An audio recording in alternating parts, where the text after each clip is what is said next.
to Vecchio to add the PAT.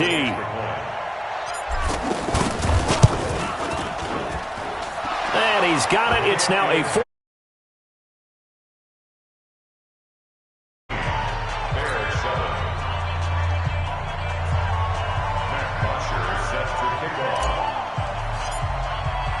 Now after the touchdown, it's Bosher to kick it away.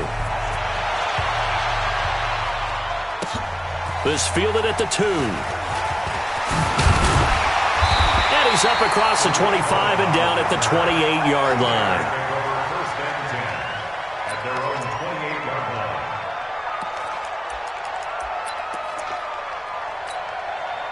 The Bears offense ready to go for their next drive. They're down here in a one-score game. But the time, it's a factor, but it's not a huge factor right now, is it? It's really not, because this amount of time gives them a chance to run their offense, to go through play sequences. And this is what they work on every week in practice, usually on a Friday. They go over this type of a situation, late-game situation. What are we going to do when we have the opportunity? They've called these plays a bunch of times. Now's their chance to execute them. Well, they have the opportunity now. Here's the execution. They'll look to throw. Buying time to his left. And out of bounds on the other side of midfield at the 45. 16 yards is the pickup there and a first down for Chicago. Late in the game, defense trying to avoid a big play. He's able to work out of the passing game, turn it into a run, pick up the first, and stop the clock as well. And you know, in this situation, everything is sped up. The intensity, the thinking, everyone's movement. But for a quarterback, he has to continue to be what we call a flatliner. Level in everything he does and read the clock, feel it in the pocket, and go at the appropriate time. So after the incompletion on first, now 2nd and 10. Here's Trubisky. And he'll lay out and pull it in. What a diving catch there.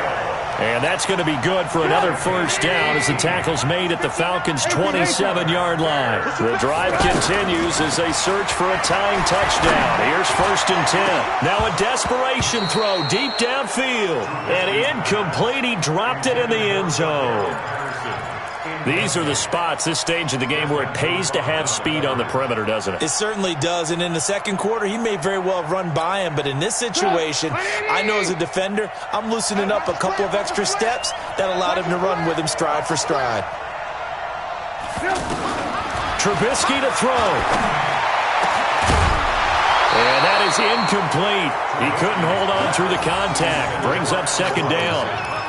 Now we're in the situation where the quarterback's got to take full charge of his huddle. Got to totally command it, make sure all eyes are on him. All focus is locked in. Going to call multiple plays and go over different situations and scenarios to make sure everyone is on the same page.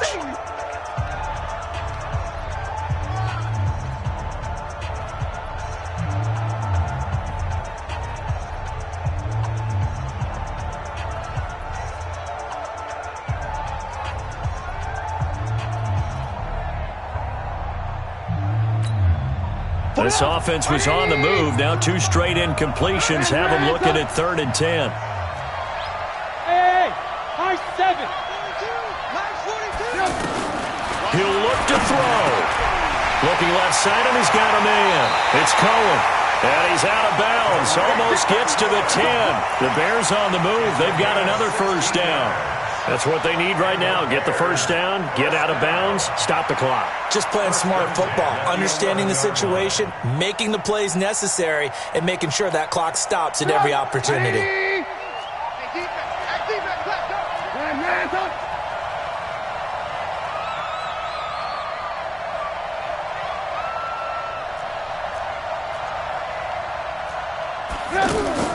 Throwing now is Trubisky. And that is incomplete. So 17 seconds now on the clock here. There have been quite a few plays they might look back on and say, we really have hurt ourselves, and that was another example. And this is late-game execution. Everything on the line, so it all has to come together properly. The throw's made. Where's the catch? Got to catch in that spot.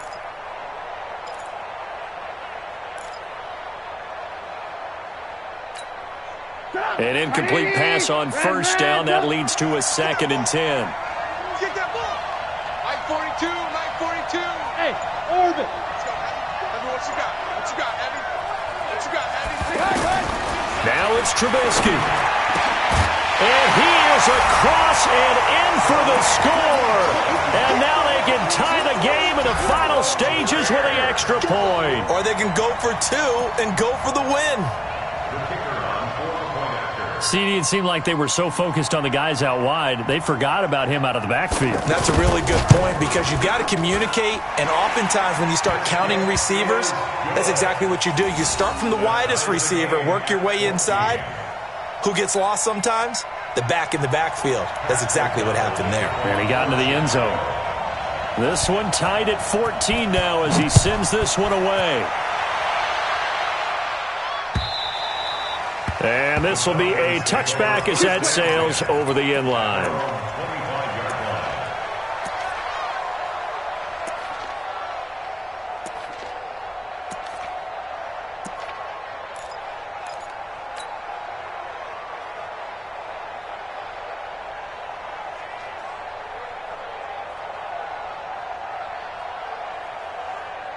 The offense now at the line, ready for their next drive. They have a little bit of time here to get into field goal range. Not much. A tie game, you don't want to do anything crazy, right? I agree with you on that one. Risk-reward, okay? If you go for it, what is the absolute reward on this? But the risk is probably greater. Run the clock out, get to overtime, and try and win it there. All right, we'll see if they do just that. Ryan. He's going to float this one deep right side. And this is going to be intercepted. It's Clinton-Dix with a pick. And they will take over at the 26-yard line.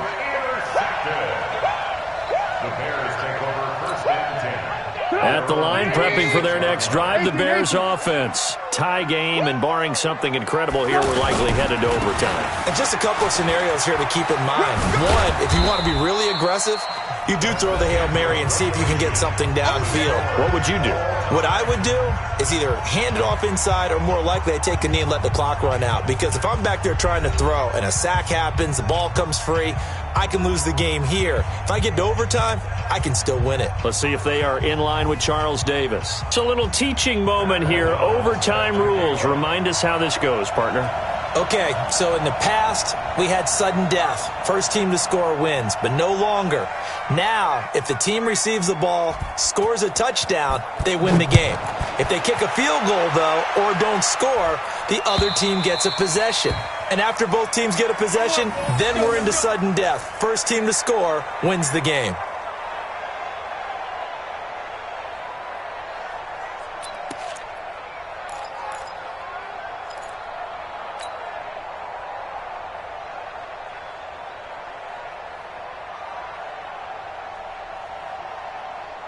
The offense back out there at the line, ready for their next drive. They're set for their first drive here in overtime, and this is where the crowd can really become a factor. And he'll go down. The Bears get there for the sack.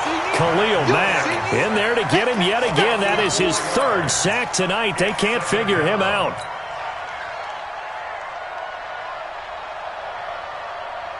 Pass protection has been a problem all night long as they come up facing second and a bundle. Check safety. He's coming. Double up. 51, 20, 20. Ryan. He's going to fire this thing deep right sideline. It got his man complete. A huge play there in overtime, and even 40 yards. I know we love our jobs, and pretty much any play we see, we're pretty, excited about. But big